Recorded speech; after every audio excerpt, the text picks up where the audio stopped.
And Hi, if everybody. I disappear, it's because I gotta go find a Oh, power so- cord. It's a little bit complicated. Is that a noose? No, I'm not abandoning You're you in soul. Okay, so we're live. I'm Nick Dawson, and I have a very exciting and maybe slightly rowdy panel of wonderful filmmakers with me for this final Q&A. This is more of a roundtable thing for Talkhouse's Fall Film Festival on Kino Marquee. We've over the course of the month, we've been playing Eliza Hittman's It Felt Like Love, Charles Lane's Sidewalk Stories, So Young Kim's In Between Days, and this final film is Todd Haynes' seminal 1991 debut feature, Poison. And really delighted to have such a fantastic group of people, directors whose work is meaningful to me in so many ways.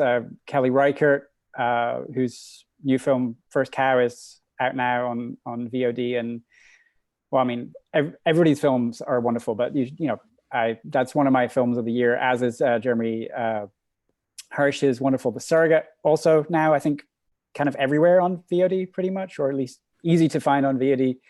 Matt Wolff's Spaceship Earth is, Matt's also had Recorder, the Maren Stokes project, just last year as well. So Matt's been very prolific. And Ira Sachs's newest film, Frankie, came out pretty much exactly a year ago. So these guys, I'm sure you all know their CVs. I'm going to post for everybody out in internet land. I'm going to post the link for the Talkhouse Fall Film Festival just in a second. But my plan for this is basically turn the stage over to these guys to talk about the film. Maybe I can just kick things off by Kelly. You worked as the prop master / I think key dresser on Poison. So I'd love to hear about sort of your memories of like when you first got involved in the film and sort of those early days with Todd. And I'm just going to step away now and let you guys talk. Okay. I wish I had a better memory than I do, but I believe that Apparatus Films that Todd had with Christine and Barry was one of the cinematographers, along with Maurice Alberti, on this. They had a place at 225 Lafayette, an office there. And later, Ira and myself and a bunch of filmmakers would share an office down the hall. But I saw Superstar and I wanted to work on the movie. And my friend Matt Ebert, who makes an appearance in the movie, knew Todd and Jim Lyons. And he introduced me. Somehow I went over and begged to be on the movie. And they were probably happy for anyone that walked in and said they could work for free. Anyway, I worked in the art department under Sarah Stolman, who was the production designer. And we were a tiny little crew. And it was great for me. It was the first film I worked on that was that I was really engaged in a way of where the whole crew was interacting with each other and really the opening shot of the film. In fact, I was remembering that through the doorway, seeing the cops. I remember Maurice Alberti rummaging around in the art department stuff, and then she found this ashtray, and she was looking for some piece of glass, and she found this ashtray, and in the art department, she put it on the lens. It was that kind of thing where everybody was very in on this project that seemed really important together, and we were all really into whatever Todd was going to do. So. Can I ask what I mean, not that I'm surprised, but when you say we all thought it was really important, can you flash back to that time and consider what made you feel that way? What about, was it the script? Was it the community? Was it Todd? Was it interesting? What's new? Well, before Poison, Ira and I met on Longtime Companion, which I know this will sound crazy, but Longtime Companion to me was probably the first time I knowingly knew gay people. It was an eye-opening experience for me, which, whatever, I don't know how that could be, but you know, but I think that's kind of true. Right. But I didn't feel, you know, I worked on these independent films that were really hard, and you just felt kind of, I don't know, like just someone, I don't know, it was easy to not feel a part of things in a way creatively. And then Todd's thing was, that I knew Superstar, and I was becoming familiar with, and with what, I never went to an ACT UP meeting, but I used to meet Matt outside of ACT UP when he'd be coming out of the meeting. So I was starting to follow what ACT UP was doing. And because people got sick after a long time, that I became friends with on Longtime Companion, I suddenly, I made my first gay friends, and then people were sick all in the same time. Like it was all so close together. And so that this film seemed really of the moment, like something that mattered in the moment. And art seemed to matter so much because it was so, I don't know, it was so new to me. I had like such ideas that like art could really like change things. I don't know. And yeah, that we were, the lighting people were talking to the art department people, were talking to the cinematographers, that we were all like interacting with each other.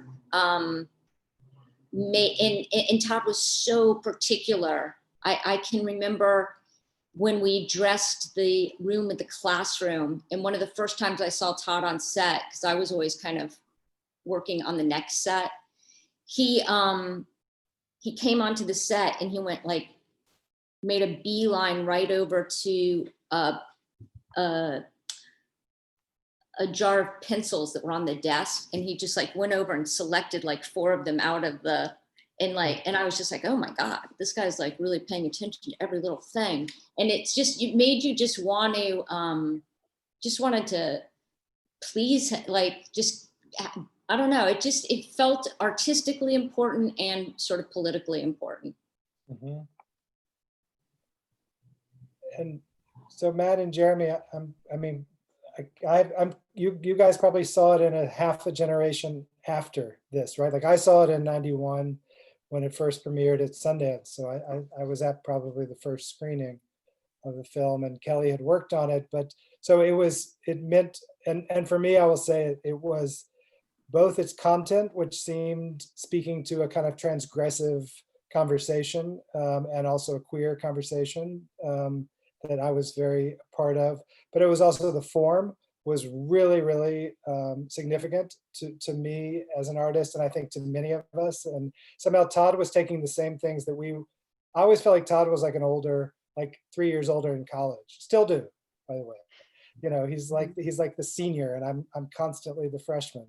And I think in that film, it was like he had the courses, the same courses. I mean, literally, like he had been at Brown doing semiotics and literary theory, and I had been studying the same things in college. And so there was a way in which he was translating the language that we had all been very engaged in, a postmodernism, a deconstruction, and, you know, French literature in general, and turning it into a form that also was talking about New York art world that I was arriving into. So in a way, you can see in Todd the work, obviously, of Cindy Sherman and Longo and these artists that were also seemed very much part of our world at the time.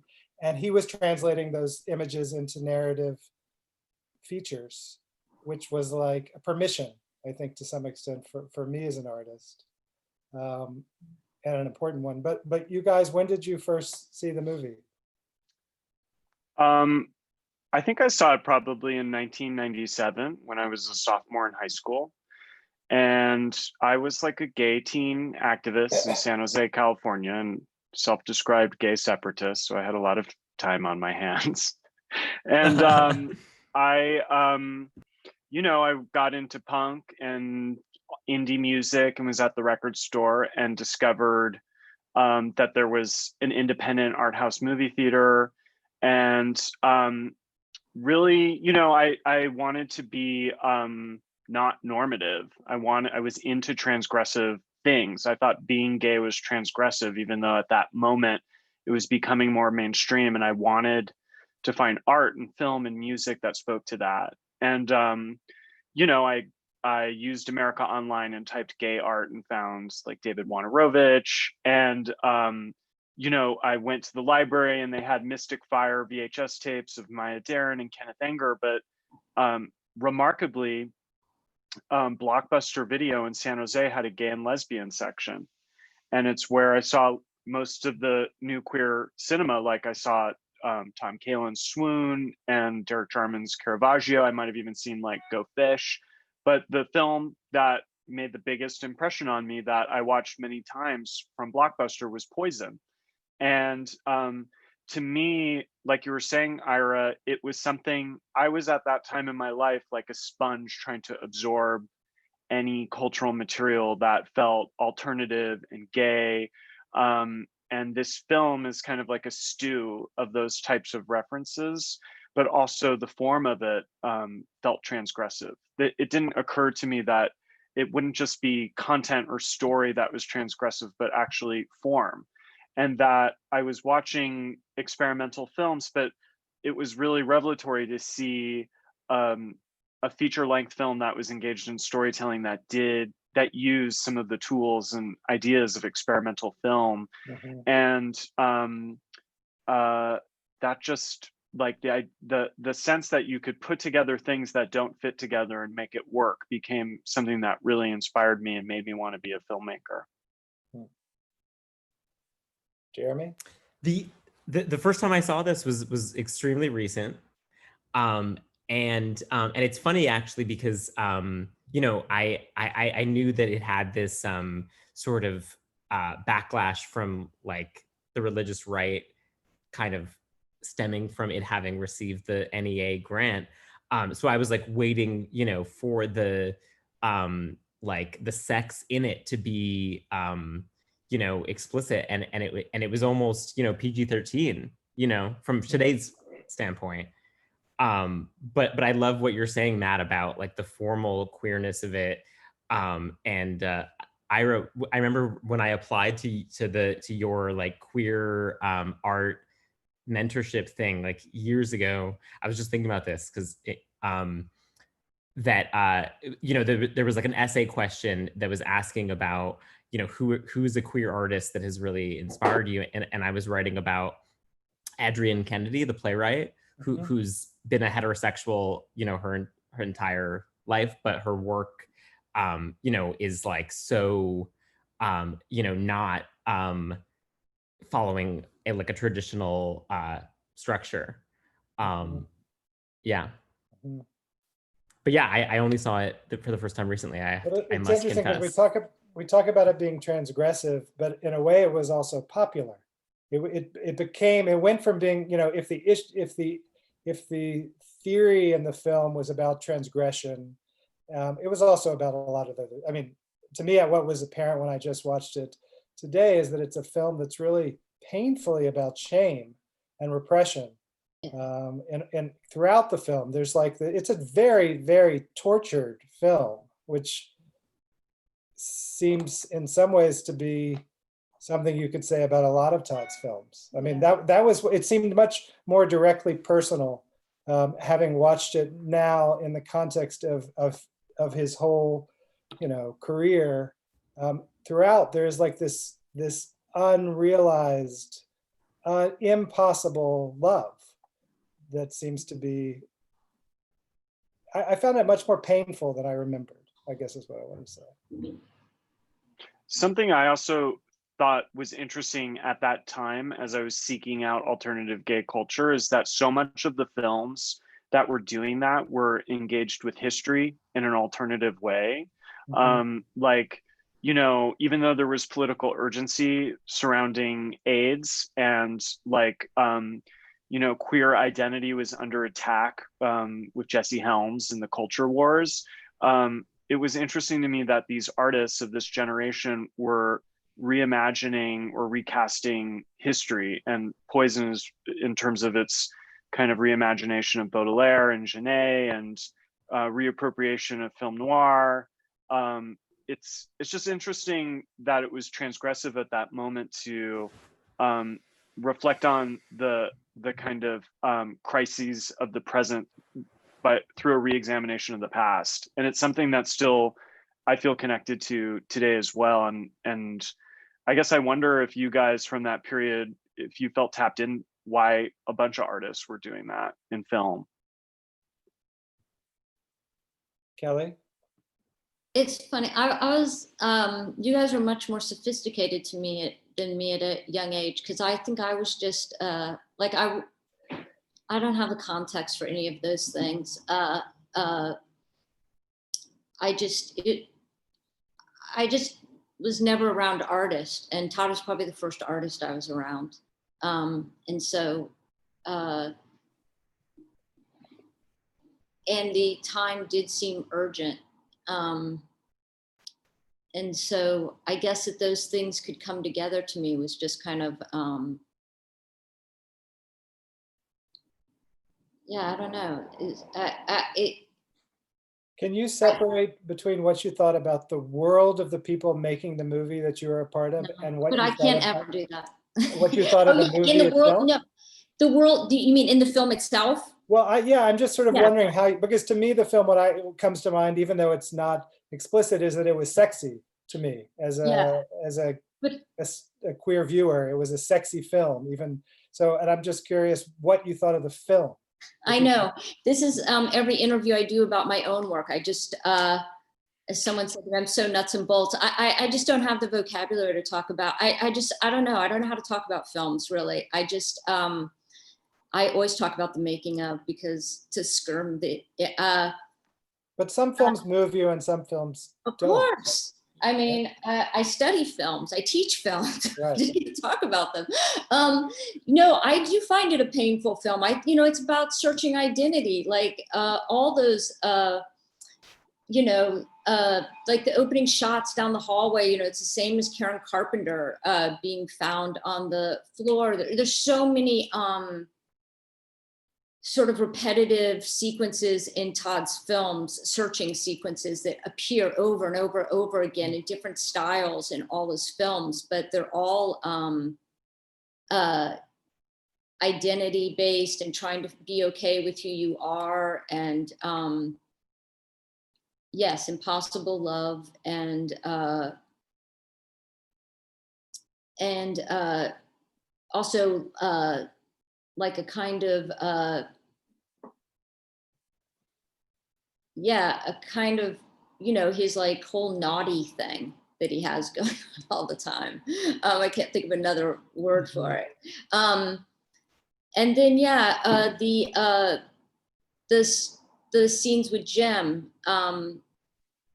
Lions, which I honestly, I can't watch, I can't watch them, but just personally, but yeah, I mean, it's all so tied into a time in a really big moment in life to me that that was just ultimately kind of tragic, I guess.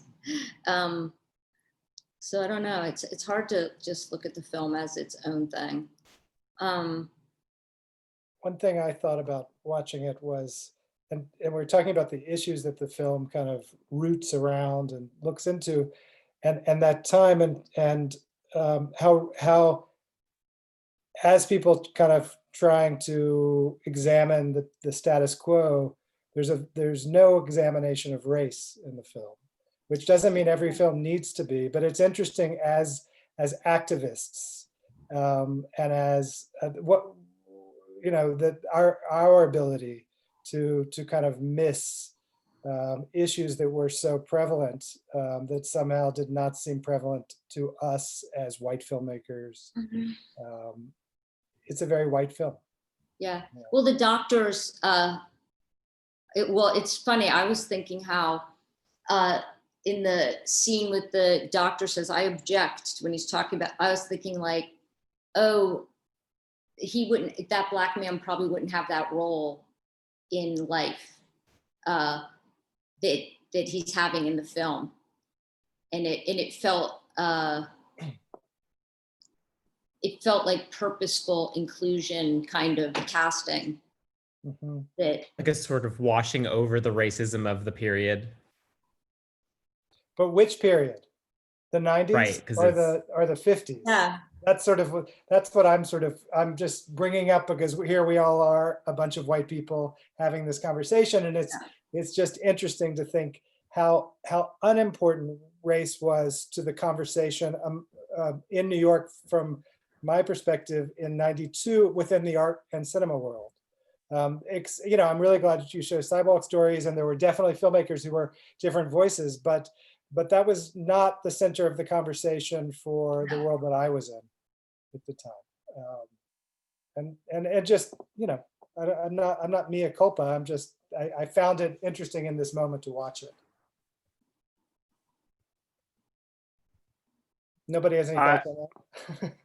Well, I don't think I wasn't part of ACT UP. I'm too young, but my sense of ACT UP is that race and, building alliances across at the intersection of a lot of different experiences was at the center of ACT UP. And I actually, I've watched a lot of ACT UP activist video, and I remember seeing Todd Haynes in some of the footage and having a sense that while films like this were being made, that people were participating in protests and actions and were going to ACT UP meetings. And I think you're right that the particular historical fascination with like Baudelaire and Genet and film noir is a kind of white universe that doesn't explicitly represent like what the political activity on the ground was at that time.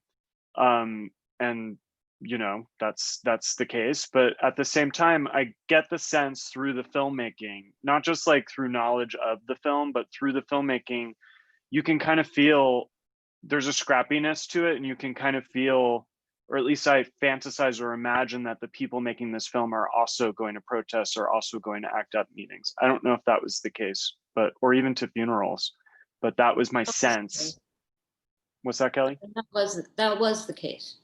Mm-hmm. I mean, that was certainly the case. How do you all? It's interesting. It's interesting. Like, why is one of, and I saw like recently this film Buddies was restored, which is, and I watched Long Time. I called you after I watched Long Time Companion at the beginning of the pandemic, Kelly. It's interesting that there's the films that were explicitly about AIDS at that time maybe have had less cultural memory or less like impact as a film, like Poison, which, or even Safe, both films which deal with AIDS almost more as a metaphor than in explicit or realistic terms. And I guess that seems kind of significant to me too. And I come to it from a point of view of being a teenager at that time, and not understanding what AIDS was, but understanding that it was a huge deal that changed the course of gay culture, but not having direct experience with it. So as someone who wanted to wrap my head around that absence or that tragedy that I didn't directly experience, it was really meaningful to see artwork that looked at it not just literally, but in more abstract terms as well. Yeah. I think it's something that stood out to me too, Kelly, when you're talking about the Black doctor, the man who stands up in that one scene. Yeah, and I do think that my hope is that like we kind of move past only thinking about casting as like a place where we want to have the demographics like roughly maybe mirror what America looks like. Yeah, because it's like easy to put someone there, and that might be a little bit of a token. Yeah, I wasn't saying that. Okay. Yeah. No, well, I don't. I didn't think there was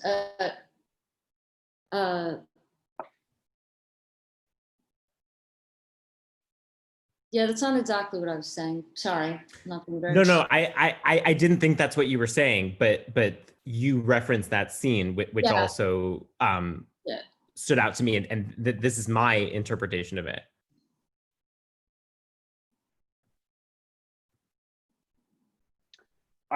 Something I'll also say is that are there many other film? I remember writing furiously in my teenage journal about like it's intellectual montage. They're not combining shots to make scenes. They're combining stories like braids going, and it is really amazing just that conceit or that premise to just tell three disparate stories and interweave them. And I just was thinking earlier today, are there other films that have used that conceit of having completely unrelated like trans-historical narratives that are interwoven, and that the collision between those stories is kind of what's meaningful? Are there other examples like that? I haven't seen Performance for a long time. I know that's like a Todd. But I think the stylistic kind of collapse of all three of those together, I can't really think of a narrative film before this film, and Or after.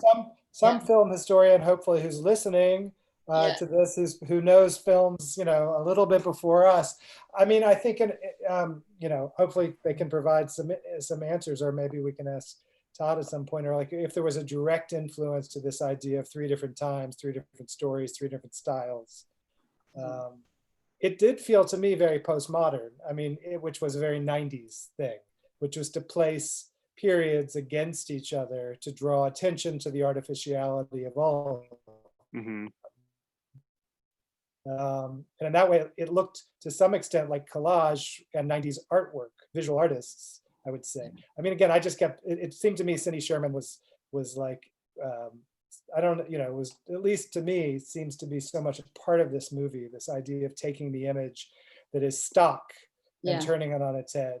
And also the girl, Nancy Olson, seems completely out of Untitled Film Story. She's so, I wanted to say that, by the way, I think Todd, one thing I was impressed by was, and his casting is so good in this movie. The casting is really, except maybe for the Black Doctor, who I agree was a bit of a standout to me. But I think, well, the end of the thought that I was going to make was just like that, you know, I was going to be talking about like the production designer that he hired for his most recent film. Yeah. Who's that? Hannah Biekler. And what were you going to say? I don't know. So what were you going to say about her? Well, just, I mean, I think it's cool that I would imagine, you know, she's one of the, like, production design is a category, you know, there's very few people that are Black who are in the production design union. Like that's like a portion of filmmaking where like there's the most work to be done in terms of like equity, right? Of any role.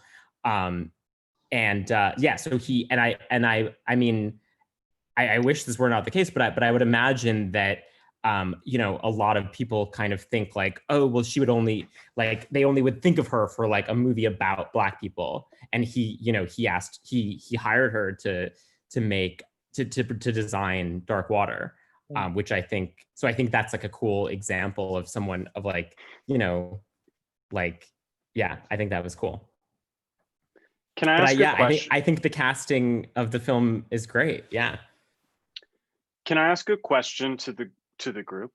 I find, and I remember when I first saw it, I found the naughty, as Kelly said, strand of the film, the kind of fake after school special, and I love after school specials. I find that to be the most compelling thread of it. However sexy the Baudelaire one is, or campy the noir one is, but the metaphors and what those two threads represent are clear. But the after school special, to me, like, you know, it's these three threads all represent an idea, and it's about the collision of those ideas. But what do you guys make of the after school special? Like, what was the significance of that, or the kind of conceptual idea behind it, you think? Well, I think it's interesting you call, I don't think Kelly meant that section is the naughty section, but. No, I so do. It's like Daddy There's gets spanked. spanking. The No, the spanking. spanking. Spanking Well, I is guess forever. that's what was struck. It struck me when I watched it that it was much naughtier than I remembered. That's all I would say. Yeah. That part. It's pre-Dottie gets spanked, but the spanking is forever. Todd's movies, which is The boy does- takes off and flies Yeah. away. Like, what do you make of that metaphor? Really, not that image, but that metaphor. as does Dr. Graves goes out the window too, right? Yeah. Mhm.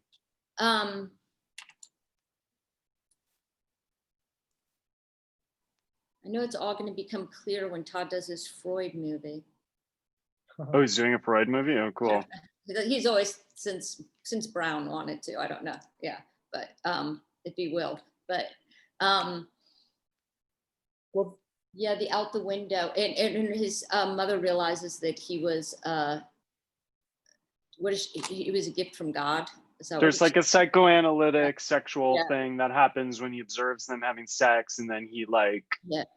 you know, transcends his reality and floats away. But like, I always found that to be such a compelling and poetic gesture, but I Yeah. couldn't necessarily see the meaning in it. Whereas the AIDS allegory is so explicit in the noir one, and then the sexual transgression and reimagination of history is so explicit in the other. It's like, yeah, I never understood the significance of that image, but it really always stuck with me. it's the one section that is transcendent and thus has a sense of, there is actually a sense of uplift in that section, which I think is very emotional. It's the most emotional section. The other sections are much more sort of periodically emotional when you connect to an image, but narratively less so, I think. It's not like you're really, at least for me, that is the one where it's also, I think, maybe the most seamless section of the three. Like, it really pays off and seems so comfortable in itself. And in that way, it seems like the one that's the extension of I think Superstar. that's Todd's, like, because Todd's writing, he's really at home there. He's really in his the dialogue in those scenes. I think that of being really his you know, he doesn't have like the burden of any of the genres in that scene. He can just do his thing. That the dialogue there reminds me of Superstar and Safe, and some of the stuff in Far From Heaven. Just the way people say nothing, really say nothing, and yet the answer, what it's all about, is floating around in the air. Someone wrote in to say, Joseph Shin wrote, Griffith's intolerance uses a I can't say that word. Can anyone else? Multiple different examples, temporal structure, but obviously to a different purpose. I've never seen Intolerance. Does anyone? No. Yeah. Nick, what can you tell us about it? It's kind of I saw it maybe 10 years ago. I mean, it covers different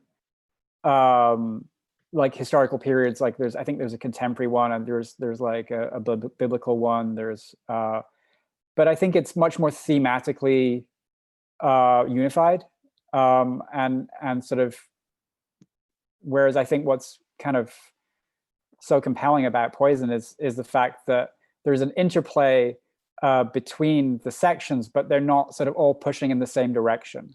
And I don't know. I think it's that. That to me was the big deal, the big revelation. And I was really into punk. Kind of, I made fanzines. I was into punk, and I perceived this film as being super punk, not because not like Jubilee, Derek Jarman's film, but because it is scrappy in its production in a way that seems like intentional, almost like part of the ethos of it. But this idea of putting things together that don't go together, to me, to me, that is punk. And I think about that a lot with filmmaking. Is in, you know, we shoot shots that I find shots in archival footage that don't go together and find a way to make them go together. You know, you guys who make narrative films shoot coverage and make these shots cohere into a scene. But I just love the idea of making actual stories that don't go together, or worlds or times that don't go together, to make that work. And in this film, it doesn't always totally work, but it really doesn't matter, because it's the spirit of trying to make things that don't belong together go together. I think that speaks to some of the themes of the film too, and to filmmaking in a broader sense too. Mm-hmm. Do you know, Kelly, why he wanted different DPs? Like was that like a logistical thing with the, was it like, because was it like 3 different shoots, or I remember Barry and Maurice. I think Maurice Barry did shot the too. black and white, right? Barry did the black and white, and I think Maurice did the other 2 sections. Yeah, I think she did both. Yeah. I don't know why that was. I mean, Barry's a producer on it too, right? Yeah. So yeah, I'm not sure what that was. I was just a props person. right? But and was it like one shoot, or did it feel like 3 different shoots? You know, I don't have that kind of memory. I was not always on set. Like, I was ahead to wherever we were going.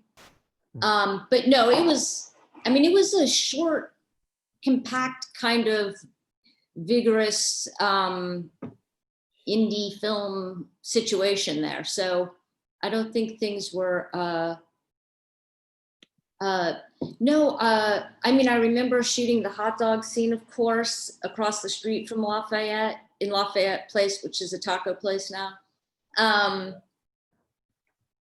Again, getting into the heart of things, Ira. I remember I remember hot dogs. I remember. Wait, you mean that little sliver in the street across from NoHo Star? Yes. R.I.P.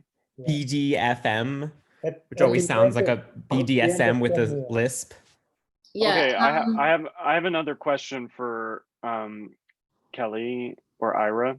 So, you know, when I was a teenager, the whole culture wars was like so tintillating to me. The idea that, like, you know, with David Wojnarowicz and Karen Finley, they're condemning the perverts and stuff and the artists. So I don't really understand like how Poison got into that conversation. Was because it got NEA funding or something? Like, was that actually a big part of the lore or legend around the film?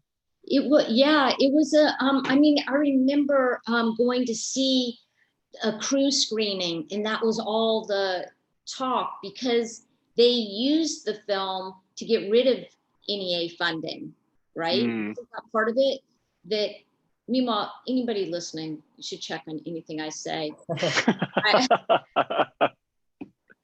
As I recall, Poison became like the poster child of, you know, like, this is what your tax dollars are going to. And they used it to be able to cut NEA funding again. But I think for all of us, it's important, at least for that, for those of us who were around when it came out, is that its radical nature was also very much tied into our sense of its success. And I would say we were motivated by its success as well as by its radicalism. We saw a venue to be radical and get success. That this was also what Todd was doing. It actually worked within some idea of capitalism. It played in theaters. You know, so there was a way in which it both was counterculture and culture. And I think that was very important. I also just wanted to say one thing that is sort of just not to miss this. For me, the film. You think Poison was you think of Poison as a commercially successful film? Well, it launched a commercially successful filmmaker. And I think I saw that film in Blockbuster. I don't really know how extensive Zeitgeist put it out, right? But I bet it was a very, you know, in the scale of things, it was a success. I'm not saying it made anyone lots and lots of money, but it was a success. It was a cause célèbre. It was seen, it was discussed, it was in our conversation. And I just want to say, in case like we sort of missed this, it was really exciting to see this film. in 91. Like, it wasn't like one of many that were that exciting. It was really exciting. Yeah. You know, it was like I felt like for me, it was a really big deal. And I made a short film, a 3-section short film called Lady, you know, really in the wake of this and directly influenced by this film. And so I just kind of, as we're talking about it 30 years, like it's still, it was, and I would say Safe was one of those films in a different way.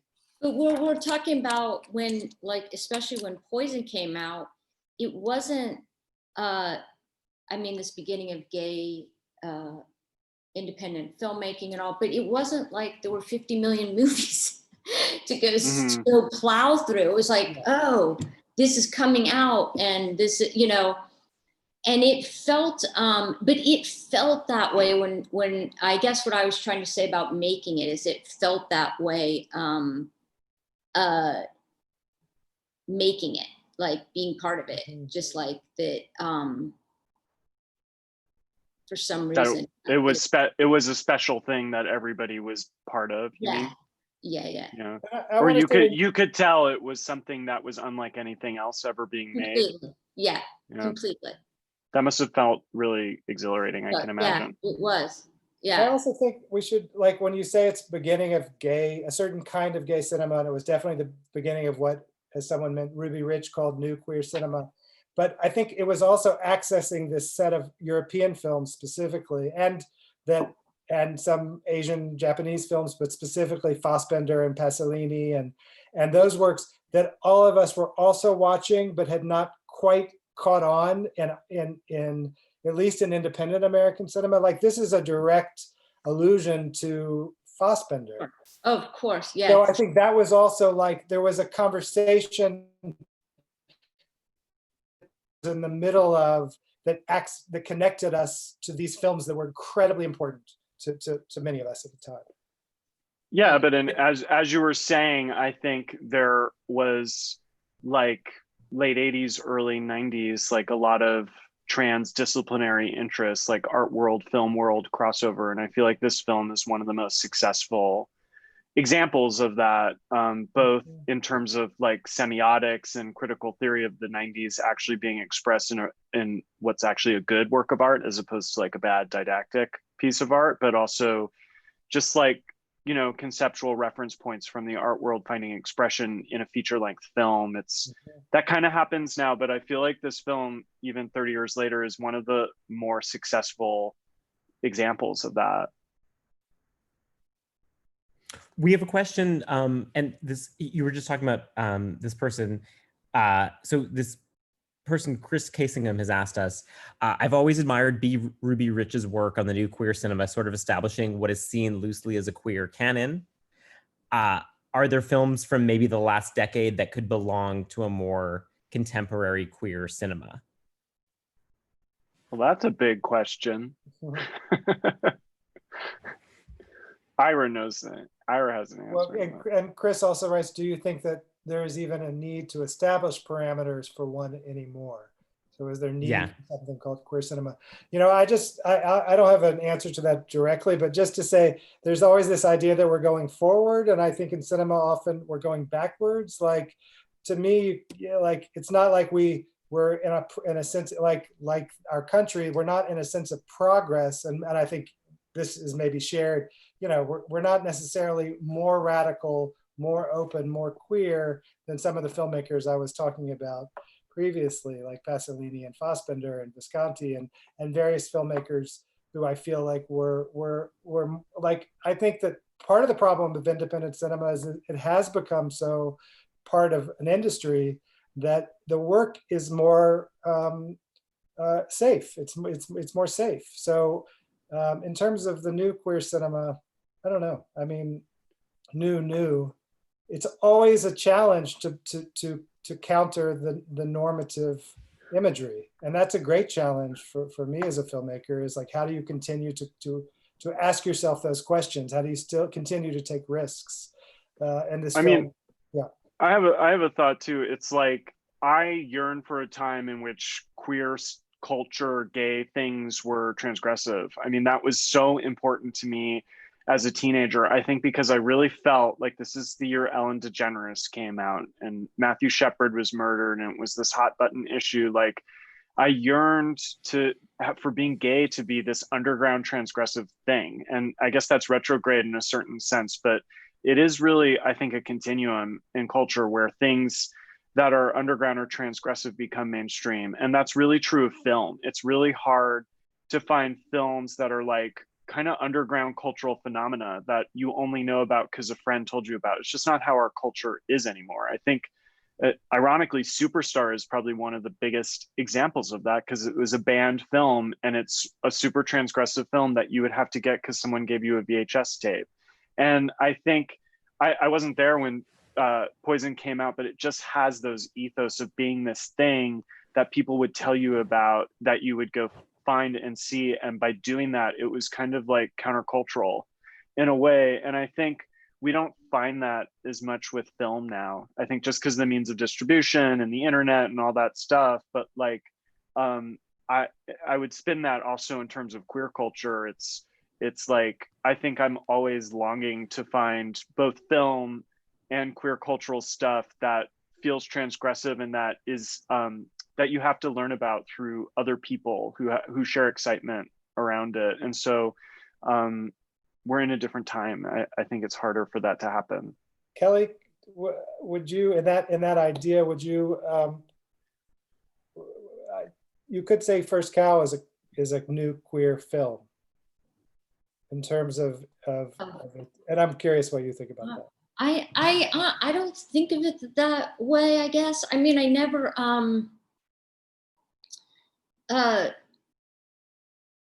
in my mind, it's so much a film about friendship more than anything else. I mean, I know there's an open door there for interpretation, just of intimacy and, but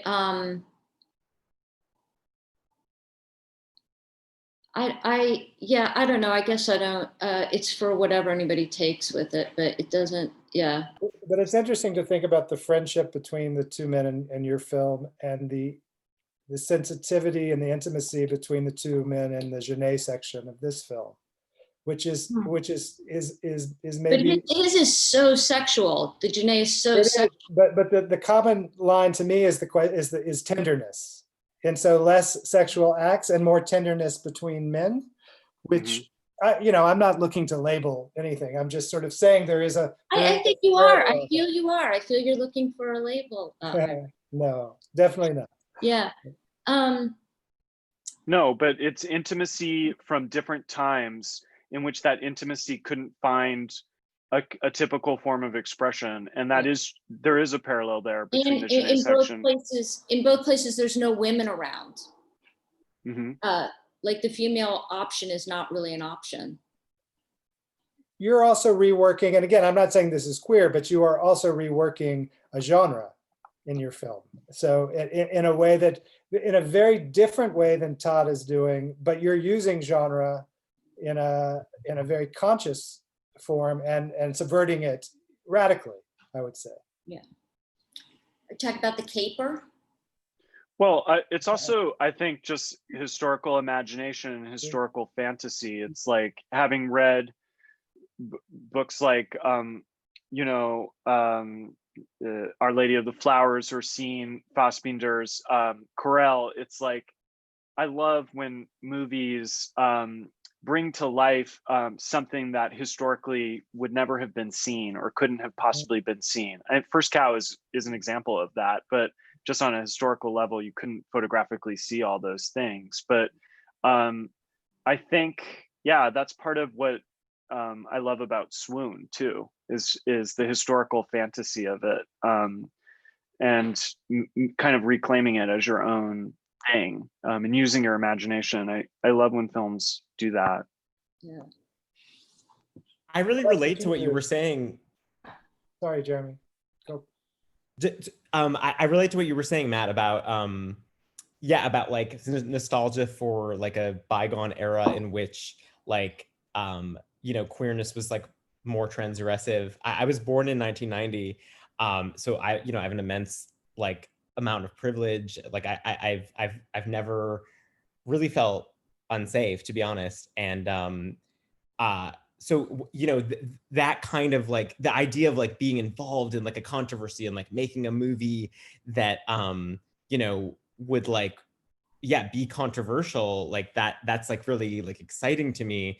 And yeah, I am curious if you guys have anything to say about like, you know, what you know, it's in like today when a movie is controversial, sometimes it looks like this thing with like this movie Cuties, where like it takes on this, it goes to this level where that director is like no longer actually safe.